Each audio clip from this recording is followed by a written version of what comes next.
నిరీక్షణ న్యూస్కు స్వాగతం. నేను మీ మ్యాజిక్ రాజా. ఉప ముఖ్యమంత్రి బట్టి విక్రమార్క మంచిర్యాల జిల్లా పర్యటన సందర్భంగా సింగరేణి సంస్థ నిధులు వృధా అయ్యాయని టీబీజీకేఎస్ అధ్యక్షుడు మిర్యాల రాజిరెడ్డి ఆరోపించారు. సోమవారం గోదావరిఖని ప్రెస్ క్లబ్లో ఆ సంఘం వర్కింగ్ ప్రెసిడెంట్ మాదాసి రామ్మూర్తితో కలిసి నిర్వహించిన మీడియా సమావేశంలో ఆయన మాట్లాడారు. 335 మందికి నియామక పత్రాలు అందజేయడానికి సుమారు 50 లక్షలు ఖర్చు చేశారని, గత బీఆర్ఎస్ ప్రభుత్వ హయాంలో ₹1 ఖర్చు లేకుండానే 13,000 మందికి నియామక పత్రాలు అందజేశామని గుర్తు చేశారు. సభలో కార్మికుల మెడికల్ బోర్డు 250 గజాల ఇంటి స్థలం, పెర్క్స్పై ఇన్కమ్ ట్యాక్స్ రియంబర్స్మెంట్, గృహ నిర్మాణానికి వడ్డీ లేని రుణాలు, లాభాల వాటా వంటి కీలక అంశాలపై స్పష్టత ఇవ్వకుండా బట్టి విక్రమార్క అబద్ధపు హామీలిచ్చారని విమర్శించారు. 335 మందిలో మంత్రులు స్వయంగా కొద్ది మందికే నియామక పత్రాలు అందజేయగా మిగిలిన వారికి అధికారులే ఇచ్చారని పేర్కొన్నారు.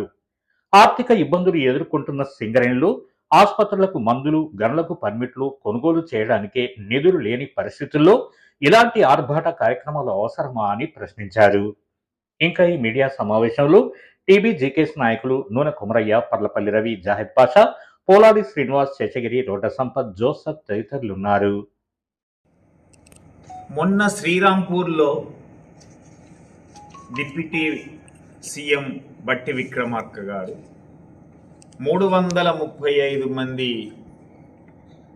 డిపెండెంట్ జాబ్స్ నియామక పత్రాలు ఇవ్వడానికి వచ్చినటువంటి సందర్భంలో వారు మాట్లాడినటువంటి అసత్యాలు, అబద్ధాలు, వాటిని తెలంగాణ బొగ్గని కార్మిక సంఘం తీవ్రంగా ఖండిస్తూ, ఆ స్థాయిలో ఉన్నటువంటి వ్యక్తి అలాంటి మాటలు మాట్లాడడం సరైంది కాదు.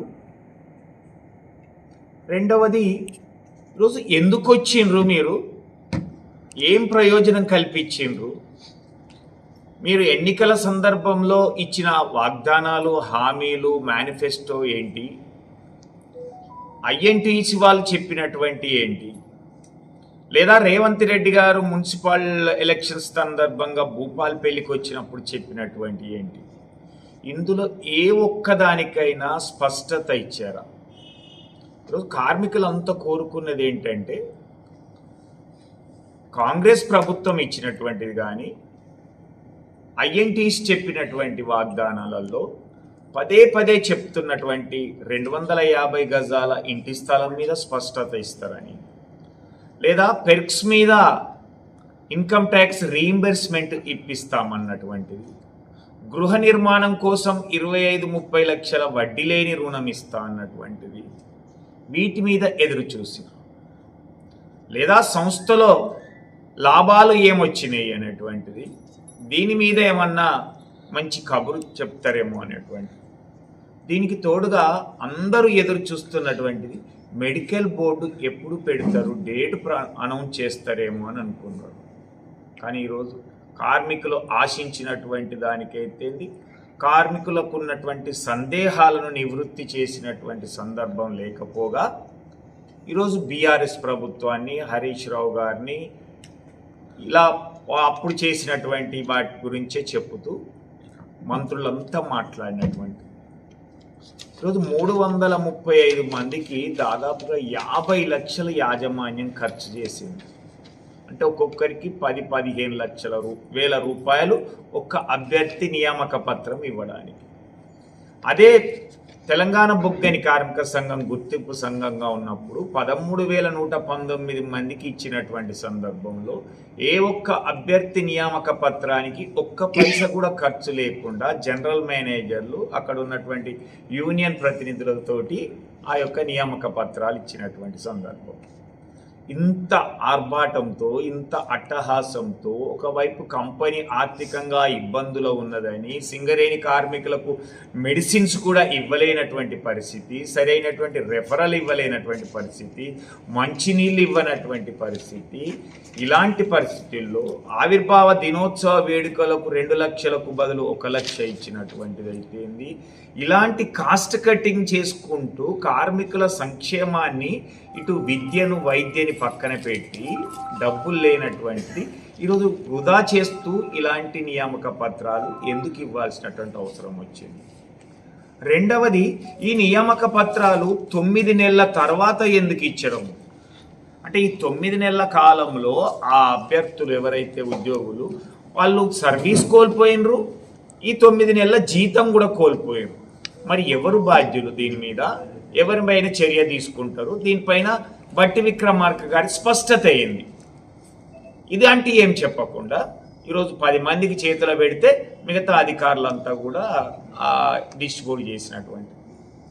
ఇకపోతే ప్రొద్దున ఉదయం కొత్తగూడెం నుంచి కూడా వచ్చినటువంటి వాళ్ళు 6 నెలల చంటి పాపను పట్టుకొని వచ్చినటువంటి ఒక ఉద్యోగ నియామక పత్రం అందుకోబోతున్న ఒక చెల్లి సాయంత్రం 6 గంటల వరకు వేచి చూసినటువంటి.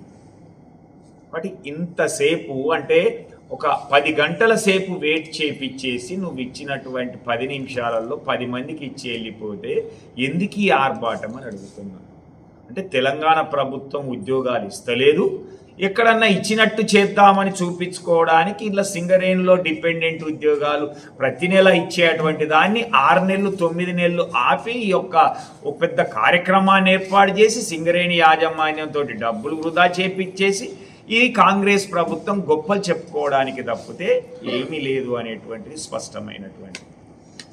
ఇక మెడికల్ బోర్డు డేట్ అనౌన్స్ చేస్తారని ఎదురు చూసేందుకు 3000 మంది కార్మికులు ఈరోజు 10 నెలల సర్వీస్ ఉన్నటువంటి కార్మికులు కూడా ఉన్నారు. కాబట్టి మాకు డేటు ఈ వారంలో వచ్చే వారంలో డేట్ చెప్తారు అని అంటే త్వరలో అని నువ్వు మున్సిపల్ ఎన్నికలప్పుడు మీ రేవంత్ రెడ్డి గారు చెప్పినటువంటి డైలాగ్ని మీరు కూడా మళ్ళీ త్వరలోనే మెడికల్ బోర్డు ఏర్పాటు చేస్తామని చెప్పారు. కానీ అందరూ కూడా నిరుత్సాహపడినటువంటి వాళ్ళు అయిపోయింది. ఇదే ఐఎన్టీసీ నాయకులే వాళ్ళ క్యాడర్కు బట్టి విక్రమార్క గారి సభలో వీటి అన్నిటికీ 250 గజాల సొంత ఇంటి విషయంలో అయితేంది, రుణం వడ్డీ లేని రుణం అయితేంది, పెర్క్స్ పైన రియంబర్స్మెంట్ అయితేంది, మెడికల్ బోర్డు మీద అయితేంది, మార్పేర్లకు సంబంధించింది అయితేంది, నియామక పత్రాలు ఇవన్నిటి మీద స్పష్టత ఇస్తారు. మనం సంబరాలు చెయ్యాలి అని చెప్పినటువంటి దానికి ఏం సమాధానం చెప్తాడో ఐఎన్టీసీ నాయకుడు. సింగరేణి కార్మికుల చెమటను రక్తాన్ని ఈ స్వాతంత్రం వచ్చినప్పటి నుంచి పీల్చి పిప్పి చేస్తున్నదే కాంగ్రెస్ పార్టీ. కార్మికులు తమ ప్రాణాలని పనంగా పెట్టి బొగ్గు తీస్తే దాన్ని వచ్చినటువంటి సొమ్మును వీళ్ళ విలాసాలకు జలసాలకు వీళ్ళ బంధువులకు కాంట్రాక్టర్లు ఇచ్చి దొడ్డిదారున లాభాలు పొందుతున్నదే కాంగ్రెస్ పార్టీ అగ్రనాయకులు లేదా ప్రభుత్వంలో ఉన్నటువంటి పెద్దలు. ఈ సింగరేణికి గుదిబండగా మారినటువంటి అడ్డియాల లాంగ్వాల్ ప్రాజెక్టు ప్రారంభించింది వీళ్ళ హయాంలోనే. 1000 కోట్ల పెట్టుబడి పెడితే 100లలో కూడా పైసలు బయటకు వస్తలేవు, బొగ్గు బయటకు వస్తలేదు. ఇట్లా నాశనం చేసినే కాక ఈ సింగరేణి కార్మికులు 128,000 మంది ఉన్న కార్మికులు ఇవాళ 38,000 మందికి ఎందుకు వచ్చిండ్రు? కాంగ్రెస్ పార్టీ పెట్టినటువంటి విఆర్ఎస్ ఇంకా గోల్డెన్ హ్యాండ్ షేక్ ఇటువంటి పథకాలే కదా. మళ్ళీ వీళ్ళే మాట్లాడతారు 10 ఏళ్ళ అధికారంలో నోటు చేసేది. భారతదేశానికి స్వాతంత్రం వచ్చి 75 ఏళ్ళు అయిపోయాయి. నువ్వు ఈ ఉమ్మడి ఆంధ్రప్రదేశ్ రాష్ట్రంలో తెలంగాణ ఉండే దానికి మీరే పరిపాలిస్తుంది, మీ హయాంలో సింగరేణి ఉండే, మీరా దీన్ని బొందబెట్టింది మేమా?